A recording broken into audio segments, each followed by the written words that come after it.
Very good. So good to have you here. And all righty. I appreciate James doing a great job last night on the Declaration of Independence. We get to studying for these things, and there's so much information that it is just unreal, and so little that we know. And honestly, when the Bible says, "My people are destroyed for a lack of knowledge," that is what's happening to our country. And I'll give you a quote here in a minute from the first Supreme Court justice, but it is absolutely phenomenal what's going on, and it's because we are ignorant of what we have, and we seemingly don't even care. You would think that people would flock to find out truth, but people are not interested in truth. People are interested in fun and pleasures and just having a good time. But our founding fathers were not there. Our founding fathers understood that liberty and freedom was worth everything, so they did pledge their life, their sacred honor, and their fortunes, and it was serious business to them. And all right, so in the adult class this year, we are going to be looking at the U.S. three documents. Well, last night was the Declaration of Independence. I will review just a little bit. Probably won't say anything James said, and just to get us to the Constitution. And then tomorrow night will be the Bill of Rights. And the Bill of Rights, Brother James will be back in here tomorrow night teaching on about the Bill of Rights. And so many people know about two of them, the freedom of religion and the right to bear arms, but there's actually 10 of them, and all of them are valuable. I mean, all of them. In fact, Patrick Henry would have gone to the mat for them, all right? He was insistent that we have, that our Constitution also include the first 10 amendments called the Bill of Rights. And all right, the Declaration of Independence, Brother James probably told you, is what we would call the birth certificate of America. It is our identity. It describes us. It gives the mission statement of what America was to be and what our founding fathers had in mind. And in the first paragraph of the Declaration of Independence, there is a statement in there, and I'm going to give that to you. It says, the laws of nature and of nature's God. And so, let's see here. That's the preamble to the Constitution, right? I'm not quite ready for that yet. And but in the Declaration of Independence, the very first paragraph, they were acknowledging the existence of God, but they did it by two things: by the laws of nature and the laws of nature's God. And the founding fathers understood what those meant, and things have changed definitions by now. But those men understood that the laws of nature referred to laws of God obtained by reason or study or science or just living. Well, sometimes we'd call them common sense laws. You know, if you touch a hot oven, you're going to get burnt. It was just common sense. This is laws of nature. But when it said laws of nature's God, they understood that meant the scriptures. That meant all of the Old Testament, all of the New Testament, and that was considered, the scriptures were the laws of God. Again, everything about our founding fathers, all of them, had an understanding about the fear of God and the knowledge of God. Some were considered deists. Some others were considered Unitarians. But every one of them understood that there was a divine God or holy God, that there was divine providence, and that God was in charge. But most of them were born-again Christians. And so the Declaration of Independence makes this statement. It says, we hold these truths to be self-evident, that all men are created equal, that they are endowed by their Creator with certain inalienable rights. And so we're going to get to those rights in a minute. You know them. But it says that these truths, these liberties, these rights that we have are self-evident, and they are given to us by our Creator. So they're acknowledging, again, that there's a God in heaven. He created the heavens and the earth, and that there is a God that is in charge. If there's a creator God, then there's a God of judgment. And so they're understanding that. They're nailing that down. But it says the word inalienable means that these rights we have can't be withdrawn or taken away. And when God gives you the right, then man can't take that away, which is very, very dangerous when you develop a country where everybody's getting their rights from the government. Because if the government can give you the right, then they can take that right away.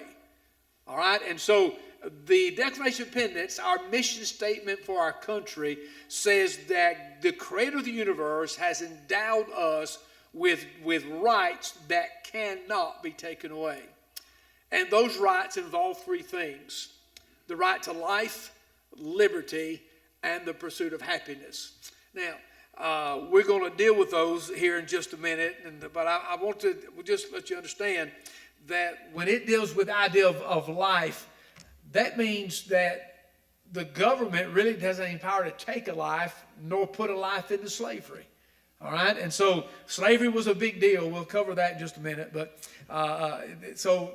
you have a right to life, you have a right to liberty, you have a right to be free, and then you have a right to the pursuit of happiness. You do not have a right to be happy. You have a right to pursue it. All right, the government's job is to not guarantee your happiness. The government's job is to guarantee your life, your liberty, and your ability to pursue happiness. So I want to make this statement. I hit it a little bit Sunday morning, but liberty is not a license. Because we've grown up, and I remember just being kids, it was mainly girls would say this. They'd put their hands on their hips and say, well, this is a free country. I'll say what I want. All right, now I don't know if you boys said it or not, but the girls say that all the time. It's a free country, I'll say what I want. And every time they said it, you want to slap them. But the truth of the matter is, just because you have liberty, you have freedom to do as you please, doesn't mean you can do as you please. All right, you don't. It's often been said, but your liberty ends where mine begins. And so I quoted these two presidents on Sunday, and I want you to make sure that you that you get their quote, because this is the second president and the fourth president. John Adams, the second president, said this: "Our Constitution was made only for a moral and religious people. It is wholly inadequate to the government of any other."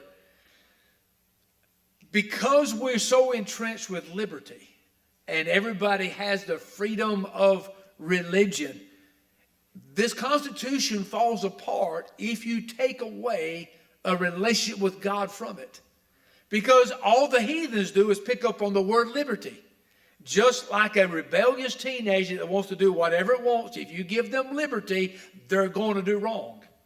Because they have nothing to control themselves. And so the idea of the Constitution was that a people that could govern themselves has a right to be free. James Madison said it this way: "We have staked the whole future of American civilization not on the power of government, far from it. We have stated the future of all of our political institutions upon the capacity of each and all of us to govern ourselves according to the Ten Commandments of God." And so they understood that this Constitution has the groundwork, the structure, the backbone of the Constitution is man's ability to govern themselves and make themselves obey the commandments of God. Now, we're having trouble in America today because God has been kicked out of our schools. Young people do grow up now without the Ten Commandments. It's not in our courthouse, not in our schoolhouses anymore. And that's why there's murder in the streets. There's immorality everywhere. That's why now you have boys and girls don't know who and what they are. And we've gotten there because we have divorced ourselves from God, and they have adulterated liberty. So that's where we are. The Declaration of Independence declared us independent of British rule. For 200 years or more, the colonies had been ruled by the King of England.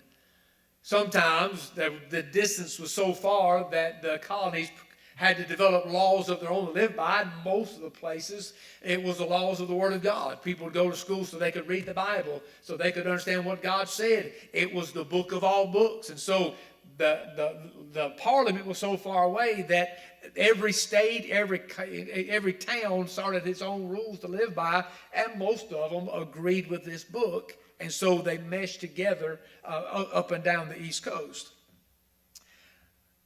So we divorced ourselves from Britain. Now we're a country, 13 states, and we have no government whatsoever.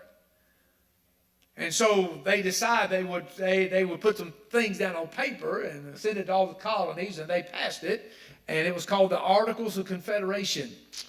The strange thing about the Articles of Confederation, we have to talk about that just a minute before we get to the Constitution. The thing about the Articles of Confederation was that it wasn't ratified, it means passed by all the colonies until 1781. Well, we wrote the Declaration of Independence in 1776. So we have now fought a Revolutionary War for 5, almost 6 years, and we have no formal government whatsoever. Now we have some in the makings, and so for 5 or 6 years, the colonists are living. Of course, we're fighting a war on our own ground, and things are chaos, but they're still having to maintain some kind of order and decency, and the colonies are existing because of the foundations of this book. They had governed themselves, and there was a moral code inside most of them that dictated they do the right thing. And so in 1781, they ratified the Articles of Confederation. Now, the Articles of Confederation were very, very weak. You got to understand, there's less than 3 million people in all of the United States that we would call patriots, or we would call, in fact, they weren't patriots. In fact, you would be shocked to learn that of the 3 million colonists that were here, less than 25% of them wanted freedom. So over 50% of them wanted to stay loyal to Britain. Don't rock the boat. We'll just pay the taxes. We don't want to fight. It's the same battle we got now. Same percentage. You got 25% that want to do the right thing, and you got half the country don't want to do anything. Just don't rock the boat. Let me do my thing, and then you got another 25% that wants to turn the thing upside down. And so we're still the same place today that we were back then. And so, but the Articles of Confederation, they were terrified of having a government turn into a tyrant like England. So they had a government set up, what we would call a federal government, but it had no power. It had no power to tax. The more I read about the Articles of Confederation, I think we ought to go back to it. But they had no power to tax. They had no power whatsoever to regulate anything. Well, wouldn't that be a blessing? They had no power to regulate. They had no way to even finance a standing army. The federal government, the Articles of Confederation, wanted it to help maintain peace between the states, but it didn't want them to have any power whatsoever over the states, because they were terrified that if you got a man in charge of the Articles of Confederation, that he would become a King George. In fact, one of the founding fathers said that he didn't think one person out of 1,000 people could get the power of a king and not turn into Pharaoh, want every dime and all the land and everybody slaves to him forever. He didn't think there'd be one out of 1,000 that could honestly rule the people right. So they were terrified of giving power or somebody or a group of people that much power. So when we won the war, the Articles of Confederation were so weak, there was no sense of government at all. So they understood they had to do something. So then 1787, 4 years after we won the independence, they met to revise the Articles of Confederation. They met so they could just talk about how to make the Articles work. They met for 4 months in Philadelphia in the summertime. It was such a serious job that they decided that they better close all the doors, the windows, and the shutters, because they need to keep everything secret. They want things leaking out and all that. And so, to be honest with you, they kept the press out. All right? They kept everybody out. But it was hot. And so while the temperature raised on the outside, tempers got hot on the inside, and they really could not get along. They had the same problems that we have today. There were people that from the northern states that were very, very populated. They want things to go one way. The rural states down south, they didn't have all that, more agriculture. They want things a different way. Then you had people that had slaves, people that didn't have slaves. Then you were questioning how much power you give them, and they were in a stalemate. They'd been meeting there every day. And then the oldest member of the crowd got their attention. He'd been there for months and hadn't said a whole lot.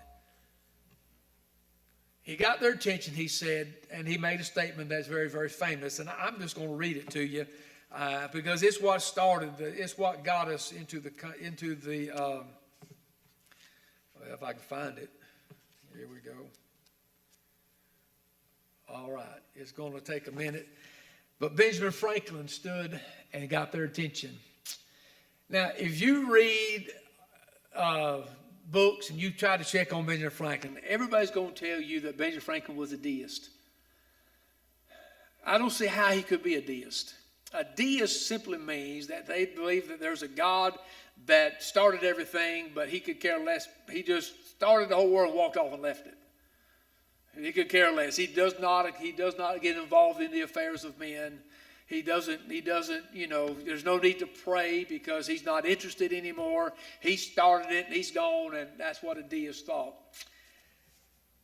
But I'm going to read you what Benjamin Franklin stood to that crowd. He said, here's what he said. He addressed Mr. George Washington. He said, Mr. President, he said, the small progress we have made after 4 or 5 weeks close attendance and continual reasonings with each other, our different sentiments on almost every question, several of the last producing as many noes as ayes, is methinks a melancholy proof of the imperfection of the human understanding.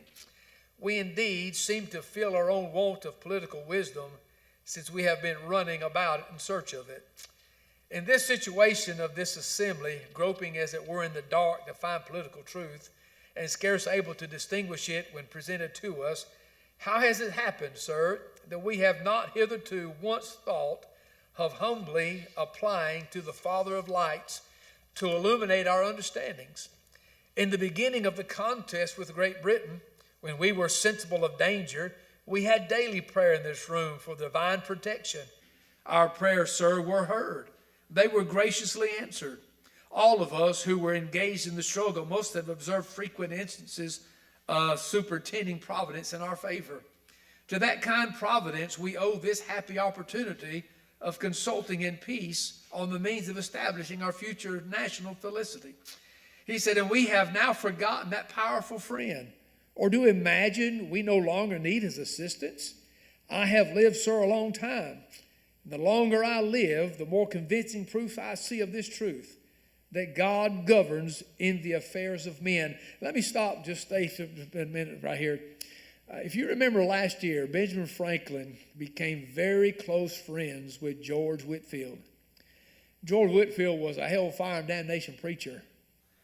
And I think you can see a turn in Benjamin Franklin. I think Benjamin Franklin, because of George Whitefield, understood that God was a whole lot more involved than just God who just didn't walk away.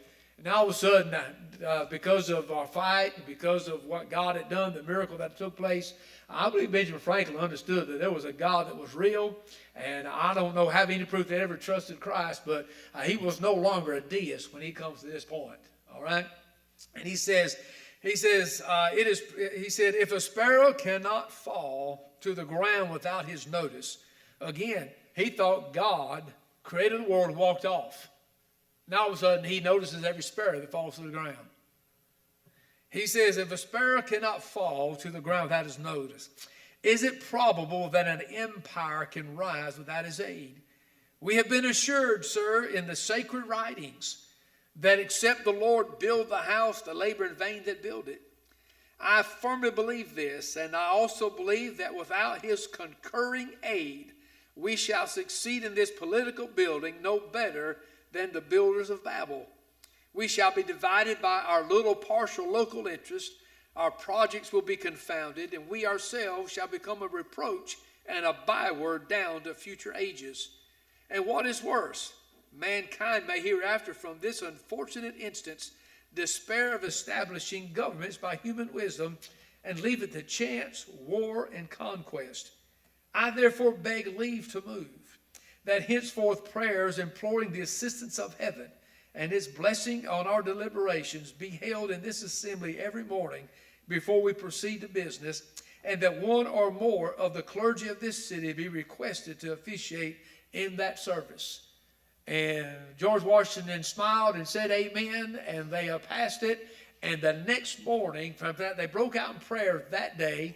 The next morning, they had the preachers from the city come in, and every morning they began with prayer and asking God to bless this body as they tried to figure out the Constitution. That started then, and it still happens every day. To this day, they still, a clergyman, a preacher from somewhere, and they ain't all I promise they ain't Baptists, but they're praying every day that God bless the body there. Now, and so the men in this meeting, there's 55 men in this meeting. Later, most of them would come out and they would say that the document that came out of this meeting is nothing short of a miracle from God. There is no way that we got this Constitution without God intervening, and God heard the prayers of the people. So I'm going to deal with the Constitution for just a few minutes. And John Jay, I want John to put the quote up there that I had you write just a minute ago. John Jay was the first Supreme Court Justice of the Supreme Court. He was the first senior member. He was the Chief Justice. He made this statement, and I'm going to read it as you read along with me, all right? This is his advice on how to guarantee freedom to the next generations. Here's what he said. Every member of the state ought to diligently read and study the Constitution of this country and teach the rising generation to be free. By knowing their rights, they will sooner perceive when they are violated and be better prepared to defend and assert them. Now, I hope you understand, this is the first Supreme Court Justice, and he says if we're going to guarantee freedom to the next generation, this generation has to teach it to the rising generation. Now, there's 6 verbs in here that I want you to see. He said, number 1, he said every member of the state ought to diligently read it. Do you understand? Most of our society has never read the Constitution. You can read the entire thing in 15 minutes, 15 to 20 minutes. It's not that long. Most of our citizens have never read it. Then he says the second thing is that you need to study it. You do know that study is more than just reading it. It's like reading the Bible or studying the Bible. All right, reading you're just covering paragraphs. Study it, you're trying to understand what it means, so you study it. You study it to the point that third, you can teach it. You can teach the Constitution to the rising generation. That's what we're trying to do at Vacation Bible School. We're trying to do it for the last 5 years. We're trying to teach the generation the Constitution, and I'm trying to teach it to you. And then it says the rising generation to be free by knowing their rights, they will sooner perceive. See, the better you know the Bible, the easier for you to see when someone violates it. The better you know the Bible, the quicker you can pick up on things that are not right or will be considered sins. That's why sometimes a preacher can pick up on something that is wrong that you don't pick up on. That's why somebody come across the television or somebody come along, something come out of Hollywood, it's all of a sudden people jumping all over it. It's a big thing. And preachers are, whoa, wait just a minute. Now, we didn't stop to think about that. And see, the better you know something, the better you can perceive when something isn't right. We have allowed our government to ran roughshod over us because we have been ignorant of our Constitution. We don't know it. He says, so the better you know it, the better you can perceive when you're being violated, when your Constitution is being violated. Then he gives 2 things. You can better defend it, and you can better assert it. Defend means to defend it. Assert means to teach it, put it on offense. All right? You never win a war by playing defense. You never win a sports game by playing defense. You've got to have offense. All right?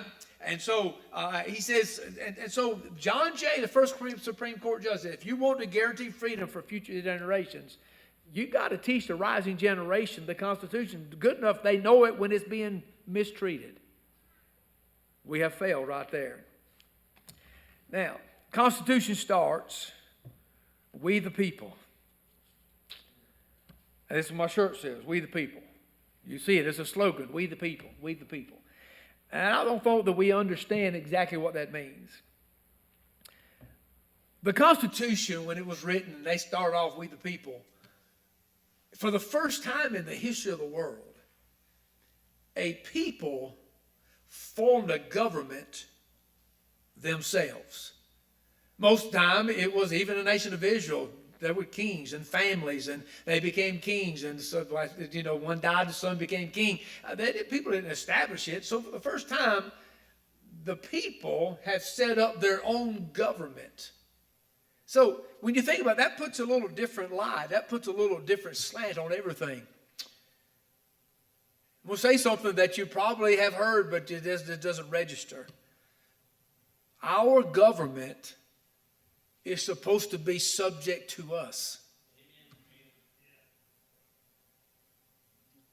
We're not supposed to be subject to them.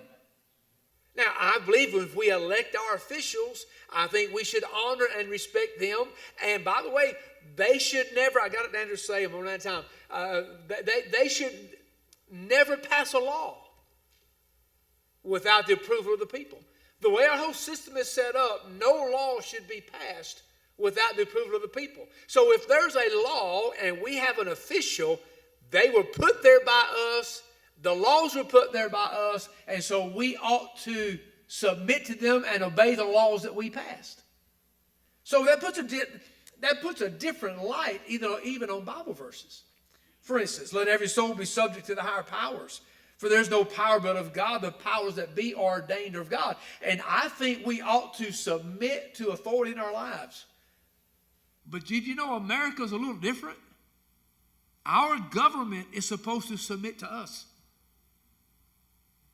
They're supposed to answer to you and me. And so we're going to cover that in just a minute. And so our founding fathers wanted to give this new national government the power to carry out its functions, but wanted the states to be able to retain enough power to guard them against a bad federal government. It's a tough balance. All right, and so they did a good job. Our Constitution was not written to control the people. Our Constitution was written to control the government. Our Constitution was not written to tell us what we can and cannot do. The Constitution was written to tell Uncle Sam what he can and cannot do. All right? We're totally different than any other nation, any other constitution in the history of the world. I've said it often, but I want you to understand we are also not a democracy. The word democracy does not show up in the Constitution one time. Not once. I don't care if it's Fox News or MSNBC or ABC. When you hear these people talking about our democracy, they just nullified everything they're saying. We do not have a democracy. We have a constitutional republic. That's what the Constitution is set up for. Now, I'll get to that in a minute, but we have set up our laws. We set up the laws, the people set up the laws that are voted on, but republic means that we are controlled by law. The Constitution is that law. And by the way, if you go to the signing page of the Constitution, it will mention that this is the 12th year since the Declaration of Independence. So the Constitution, when they wrote it, it directly linked itself to our birth certificate, which is the Declaration of Independence. The Declaration of Independence is our mission statement. The Constitution is our bylaws. It's our guidelines to get the mission statement done. If we incorporate the church and you get incorporation papers, you have to get your mission statement there. Your bylaws come after that. Your bylaws can never contradict your mission statement. And so the birth certificate is our mission statement, our organization papers. The Constitution is our bylaws. And these bylaws can never violate what the Declaration of Independence says. And so if you develop a law or have a law that violates the birth certificate, then it's in violation of the Constitution. All right? So Article 4, Section 4 says this. It says the U.S. government, the United States, shall guarantee to every state in this union a Republican form of government. Every state in this union. And then it says, and shall protect each of them from invasion. That's what Article 4, Section 4 says. That's the Constitution. That means that the United States government is supposed to guarantee us a Republican government in every state and protect us from invasion. Do you know they're not doing either? Do you know the entire Democratic Party should be impeached on that grounds of Article 4, Section 4? They are not guaranteeing every state. If you promote socialism, you're violating Article 4, Section 4. If you do not want to secure the southern border, you're violating Article 4, Section 4. All right? So the Constitution is the guidelines. All right? Now,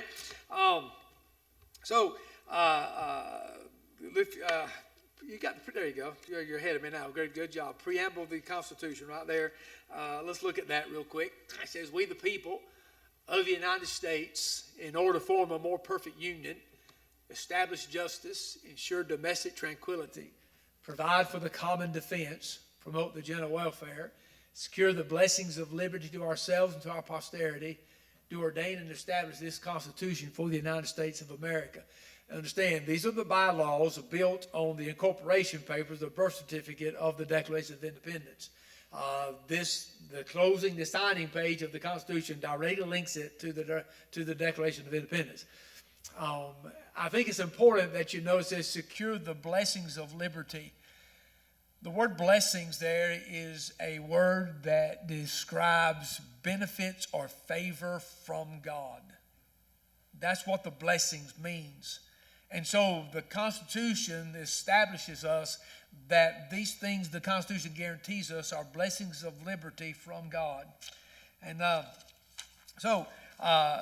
going to just get to the Constitution real quick. There's a whole bunch. Our Constitution, as I said, you can read it in about 15 minutes. It is right here in this little book. It takes up about 5, 6, 7 pages. There are actually just 7 articles in the Constitution. It took them 4 months to write it, trying to separate powers. So I'm going to give you a couple of thoughts from them. Article 1 deals with the legislative branch. Now, our system of government has 3 branches. There's 3 branches of government. One of the shows the other day did a man on the street, and I think it was in New York, so this won't surprise you. They asked people, what were the 3 branches of government if you could name them. Most of them couldn't name one. But they have 3 branches of government. The first branch is the legislative branch. The second branch is the executive branch. The third branch is the judicial branch. Now, Article 1 deals with the legislative branch. That's where the laws are made. And I'm going to make a couple of statements. The very first words, Article 1, Section 1 says, all legislative powers herein granted shall be vested in a Congress of the United States. Now, you read that, and we don't, but it's a big deal. All laws, every law, not 99%, not some of them, every law must be done in Congress. It's called the legislative branch. Legislative means lawmaking. It's a lawmaking body. You say, Brother Jim, what's the big deal about that?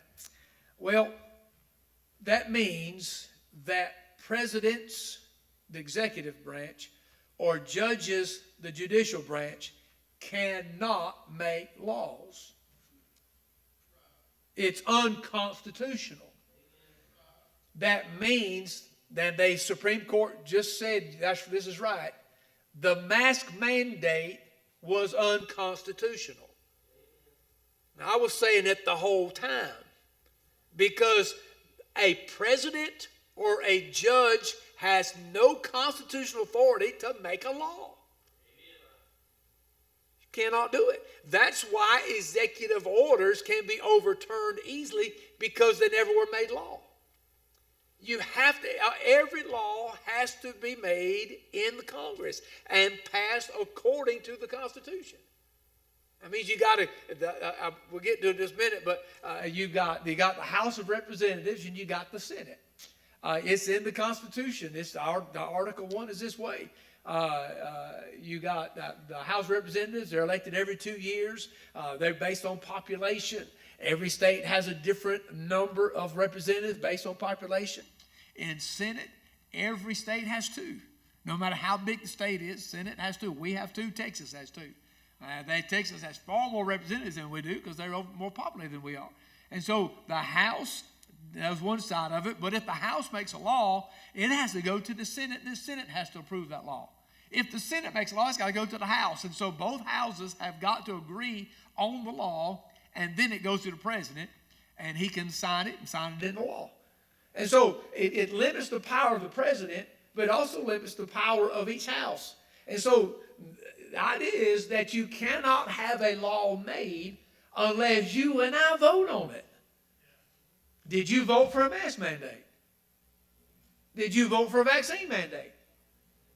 You know, it makes me wonder. It makes me wonder how many times did we vote for tax increases? They cannot make a law unless you and I vote on it. You know what the problem is? They were doing stuff, and we never perceived that they were violating our Constitution because we didn't know it. We did not know it. Governors were closing churches down. I said, they can't do that. They cannot do that. That's why when we went outside, my first message online, I looked at the camera. I was hoping looking at Governor McMaster. And I thanked him for asking us to go out, not telling us we had to. And I said, you don't, and here's what I said. I said that day, if you give them this power, how do you get it back? How do you get it back? And so all laws are made in the legislative branch. Article number 2 has to do with the executive branch. Has to do with the president and the vice president. It deals with the electoral college. And I know there's a big hope of junk out there about getting rid of the electoral college. You cannot get rid of the electoral college. First of all, it's unconstitutional. The electoral college is in the Constitution. All right?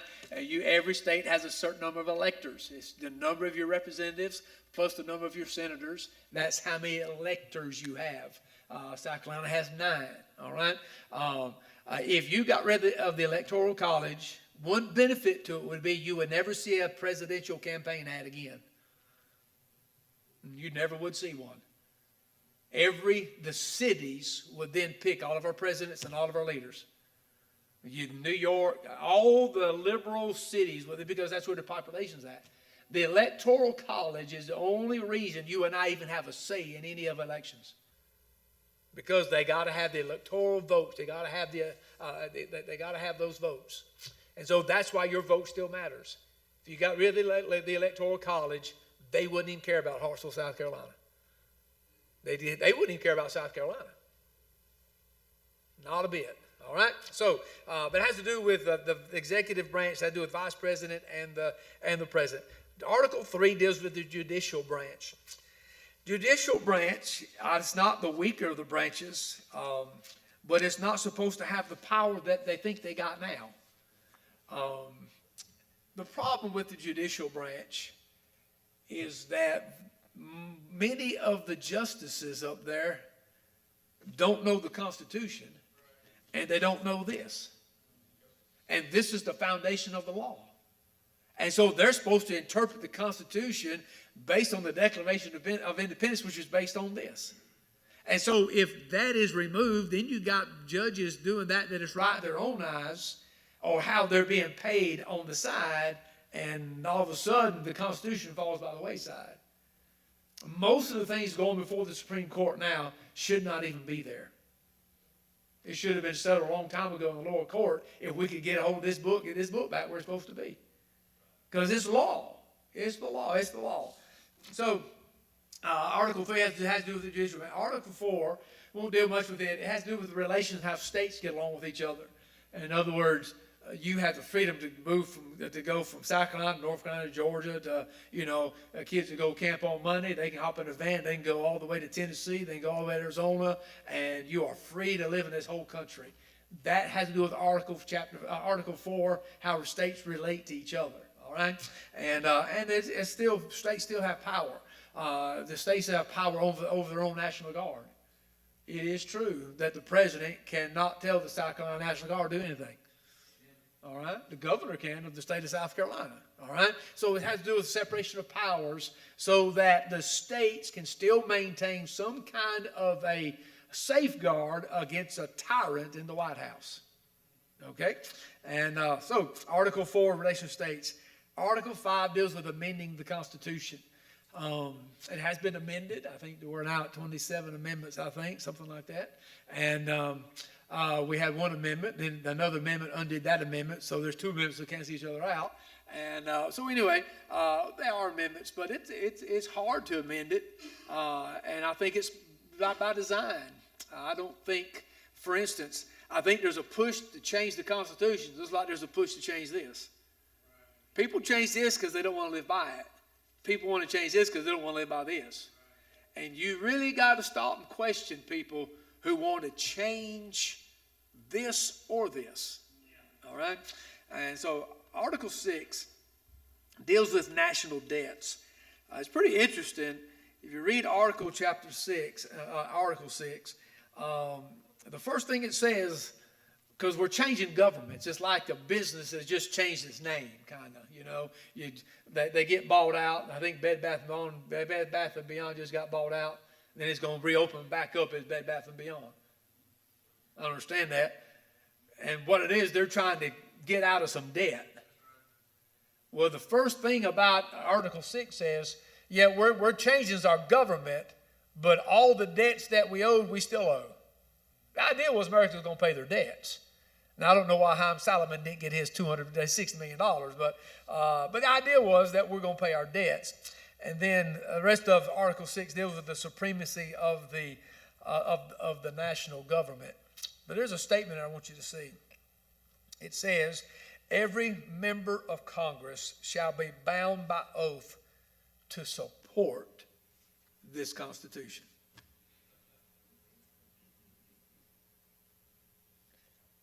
We have gotten to the point where people, words are cheap these days.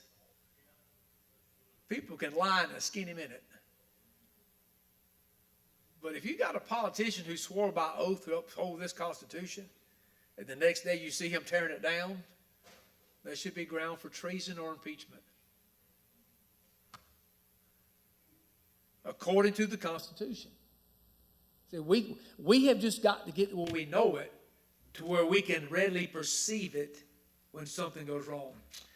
Article 7 deals with just the ratification of the Constitution. They said, the Articles of Confederation said every state had to be for it or you couldn't pass it.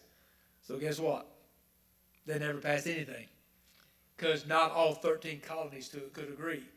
So this body decided that if 9 out of 13 agreed, they could ratify something. Is really almost 2/3, and that's pretty much what we're holding now on chambers voting on something, the 2/3 majority. There's a few things that come up, a majority plus one, 50% plus one gets it done, but a lot of things it's still 2/3 or 66% to get something, the majority of it done.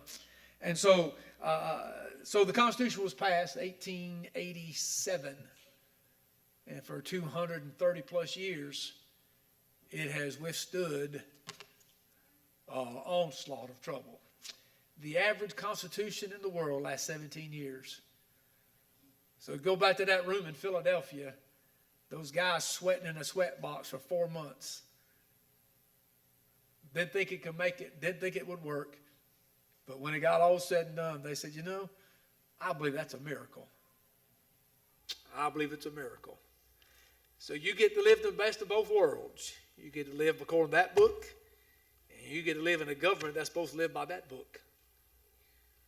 We have a lot to be thankful for. Before we have prayer, I meant to mention earlier, Miss Barbara Pasquino Gecko, Miss Barbara, is in the hospital. And I appreciate most of you have realized that she is probably sick. And she never was able to get into a doctor. I think Obamacare has kicked in. And she never was able to get in, so she ended up at the ER. And just because her daughter-in-law told her to go. And they did a CAT scan on her. I'm sure when she walked in, they knew there was something wrong with her. Most of you already picked up on it. She was very, very yellow to the point of goldish green. And they did find a growth on her pancreas. And she is being transported right now to either McLeod or MUSC to do a procedure. And she doesn't know what that means. I asked her, but they're going to do something to contain the growth. So I don't know what that means. I'm no nurse or no doctor, but do pray for her. She is happy as a clam. I went to see her in the hospital just a while ago. She's sitting up. She said, "I am so happy." And I looked at her, and she is in the hospital bed, and she says, "I am so happy that I know the Lord is my Savior. And He has been so good to me." And she goes on, she says, "I was able to take care of my parents. I'm able to take care of my husband till he died." And I said, "Do you hurt all?" She said, "I don't have a pain." I said, "Move over, let me get in that bed with you." And she said, "I don't have a pain." She said, "God," she just tears streaming her face. She said, "God has been so good to me." And I said, "Well," I said, "He has." And she says, talking about heaven, she says, "I'm going to get me a new body." I said, "Yes, ma'am. I'm kind of looking forward to that myself."